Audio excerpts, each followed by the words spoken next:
In this segment, we're going to look at mechanisms of speciation. This is called ecological speciation. Now, just to back up a second, geographical isolation is basically, historically, what has been known as the prime mechanism of speciation, where a species somehow starts to occupy different areas. And just for example, different sides of a mountain range, okay? And because of that, they ultimately stop going over the mountain. And they each start to inhabit different sides of the mountain and develop different types of habits. In birds, for example, different types of courtship songs. And the females on either side of the mountain only become responsive to the courtship song of the males on their side of the mountain. Even if they heard the male of the same species singing from the other side of the mountain, they're prone to ignore it. And you can see where that kind of thing can lead to selective breeding, assortative mating, as it's sometimes called, and further on down the line, ultimately, speciation. So geographical isolation is really brought about by physical distance between members of the same species as they move to different areas, geographical types of issues where they just don't come together anymore. Well, ecological speciation is more based on ecological factors like food resources and things like that. So it's somewhat different than mere geographical isolation, because here we're dealing with a combination of geographical distance plus habitat differences. And it's really primarily those habitat differences that would drive speciation if the mechanism that's operating here is really ecological speciation and not simply geographical distance. So basically, relatively rapid speciation brought about by very strong selective pressures caused by the different habitats, and rapidly adapting to their respective habitats, developing various phenotypic characteristics that might ultimately lead to speciation. Okay, here's a guy on a diving board. Watch the end of the board. A lot of spring to that board. And people that have learned to dive like that, certainly, Olympic divers, people that do it as more than just going swimming, sort of gauge their jump in accord to the spring. They know what to do. They learn how to manipulate their dive based on the spring of the board. So that board has a lot of give to it. Well, look at this diver. And there's no board per se. He's on the edge of a platform. So watch what happens when he dives. Now, there's a little bit of give, but nothing like the diving board. And so, there's different types of maneuvers that a person would learn to do on a surface, diving off of a surface like this, than diving off the end of a diving board. Well, lizards are faced with the same kind of situation. So here we have an anolis lizard that's leaping from a leaf. And notice that there's going to be a lot of give to the leaf. It's going to spring like that diving board. And certainly what it's landing on is going to have much more give to it. Thin types of vegetation as it maneuvers about. Here we have another one. See it even better here in terms of the spring. Watch this guy.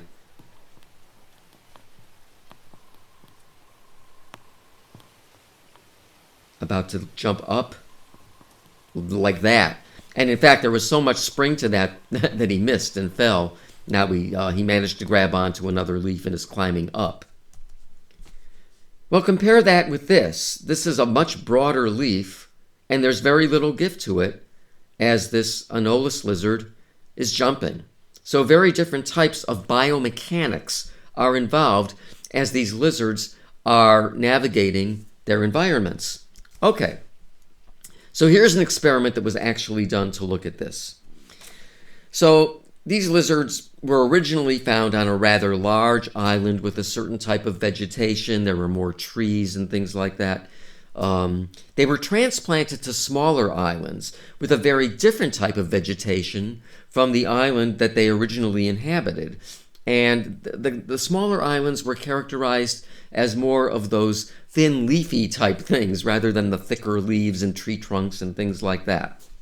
So here's one of those smaller islands, and you can just see that's actually the researcher who did this work. The smaller island, very short vegetation, no trees per se, a lot of leaves and things like that. So it turns out that within only 10 to 14 years after having been transplanted to these smaller islands, they actually evolved shorter hind limbs. Very short period of time. So again, just to lay it out this way, there's our original island, the larger one, forest-like trees, dense vegetation. There's our smaller islands that they're transplanted to. And these are characterized as a more barren, sparse, very thin vegetation. And now I photoshopped this just to make the point because I couldn't really find good figures. They gave measurements in the research article, but they didn't actually show pictures. So yes, I cheated on this one. So here we have a longer hind limb, and here we have the shorter hind limb that they evolved when going to the smaller islands. Just different types of biomechanics involved in jumping and leaping from place to place on these respective islands gave rise to these differences. Now, they still haven't really speciated, but there's certainly a basis for it if things continue to change. There might be other aspects of their morphology, their behavior, which could ultimately lead to speciation. We see a similar phenomenon in these Cameroon rainforest birds. The species here is the little green bull. And again, they were native to these dense forests, but they were moved by researchers to these more open spaces to see what they would do. Now imagine you're trying to fly through a dense forest. You got to watch out for your wings, whereas that's less of an issue if you're flying through these more open spaces. Well, sure enough, the ones that were transplanted to the open spaces ended up evolving longer wings, which were better in terms of aerodynamics than the original shorter wings in the dense vegetation, where longer wings would have been somewhat hazardous in terms of them quickly flying from place to place through all these branches and things like that. Here's something that we can relate to perhaps a little bit more because it's off the coast of New England. This is a crab, and it's become a nuisance. It's the Asian shore crab that was not native to the coast of New England but has invaded, was probably brought in, and then now they're doing very well, unfortunately, and they're preying on marine mussels. The thing is, they've invaded southern New England, but not northern New England. And these marine mussels are found both in southern New England and northern New England. Aha, there's an ecological pressure here all of a sudden in terms of predation. And in fact, these crabs, there's bounties out on these crabs. People want to get them out of here. Lots of luck with that. Anyway, let's look at the mussels. So there we have no crabs in the northern New England, none of these invasive Asian crabs, but lots of them in southern New England. Well, it turns out when we look at the mussels that they evolved within 15 years of the invasion of these crabs, thicker shells in southern New England, but not in northern New England because there was no reason to. Thicker shells are harder for the crabs to open. So it's driven these morphological differences. In this case, it's ecological speciation brought about by having to adapt to predation. Okay, so this phenomenon is kind of related to ecological speciation. It's called ecological character displacement. It was first described by Brown and Wilson in 1956. So we started out with two allopatric populations of the same species that now become sympatric. So what does that mean? Well, you just kind of saw it in my animation. Allopatric means animals that live in different places. Same species. They could be different species, by the way, of course. But here we're dealing with the same species that live in different areas, but now are moving into the same area for whatever reason. So animals that live in different areas are called allopatric. Animals that live in the same area are called sympatric. So now they've become sympatric. That means that there's going to be more competition for limited resources in the area where they've come together. So what might happen? Well, one thing that could happen is just competitive exclusion, where one form is better than the other, outcompetes the other form, and drives the other one to extinction, or at least out of that area. But for whatever reason, they both like this area. So let's say that doesn't happen. What's the other possibility? Well, ecological character displacement. Think about it this way. If you remember Rodney King, can't we all just get along? Meaning here, what's going to happen is they're going to agree, quote unquote, to capitalize on different resources within this same area. So they're not competing for the same types of food. So selection would in fact favor individuals that use resources not used by members of the other form, so that they can live together and not outcompete one another.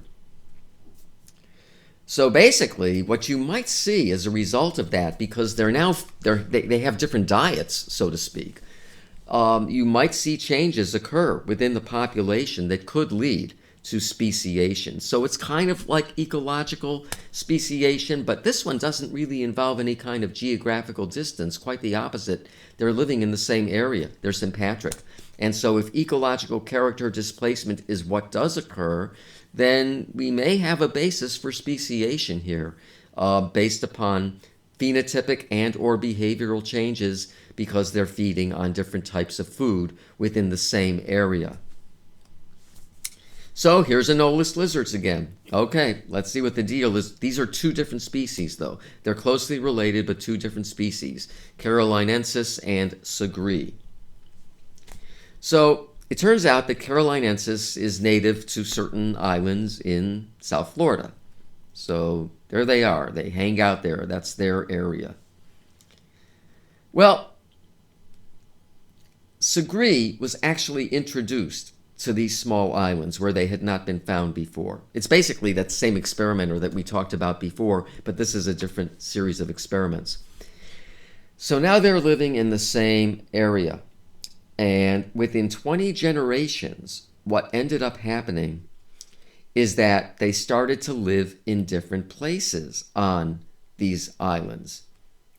The Carolinensis that were native to the islands ended moving up to higher elevations in the trees, whereas that did not happen with Segree.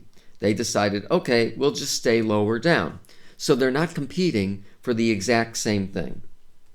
What happened as a result of that? Well, Carolinensis, that had been very happy living at the lower levels but decided to move upward, ended up developing larger toe pads, again within 20 generations. And these larger pads enable them to get a better grasp on the leaves that they're hopping around on from place to place. And these are two species, but very closely related, of salamanders. They are allopatric in the eastern United States, so they live in different areas, but they are sympatric in Pennsylvania for whatever reason. There's something about Pennsylvania. They like the water. I don't know what it is. In any event, where they're sympatric, it turns out that they eventually started feeding on different sizes of worms. Whereas where they're allopatric, they live separately, so they're happy eating the large worms. They're not competing in the same areas. So, you have some in Maine and some in Vermont and Connecticut, different populations, and they all like to eat large worms. They're not competing for the same resources, but they are competing where they're sympatric in Pennsylvania. So they got to make sure that to avoid outcompeting one another, they're eating different things. So we have Cinereus that's eating the smaller worms, and Hoffmanni, which are eating the larger worms, and everybody gets along just fine. But again, because of that, you'll see changes brought about by the dietary changes that could ultimately lead to many differences and ultimate speciation. We're not seeing that yet, but it could happen. Okay, so I started out by talking about geographical isolation as one of the main driving components of speciation. So let's just go back and look at that now, because we're not dealing so much with ecological differences. So there is this isthmus, that's hard to say by the way, isthmus of Tehuantepec, which is also hard to say. The Isthmus of Tehuantepec. Got it. The thing here is the ecologies on either side of this isthmus, I'm going to have a hard time with this, you do it, of this area are very similar. But they don't cross the Isthmus of Tehuantepec. What we're seeing among 3 different species is that they are becoming what Darwin actually called incipient species. Incipient species are still members of the same species, but they're starting to diverge. They could very well speciate. And in this case, it's only due to geographical isolation. Again, the ecological situations on either side are very similar, but they are not crossing this area for whatever reason. And the species that we're talking about are birds, mammals, and butterflies. And so in these figures, what we're looking at, first of all, the dotted line is the isthmus. Red dots are one incipient species. The blue dots are the others within each type of species. And again, you can see that where there are blue dots, there are no red dots, and where there are red dots, there are no blue dots. They're not crossing that area, whether they're birds, mammals, or butterflies. They're staying in their respective locations. So, this geographical divergence is enough that could drive speciation at some point, even though they're not quite there yet. They are incipient species, still technically members of the same species, but changes are being observed within the birds, the mammals, and the butterflies that could ultimately lead to new species. And we're seeing the same thing here. This is the European black-capped warbler.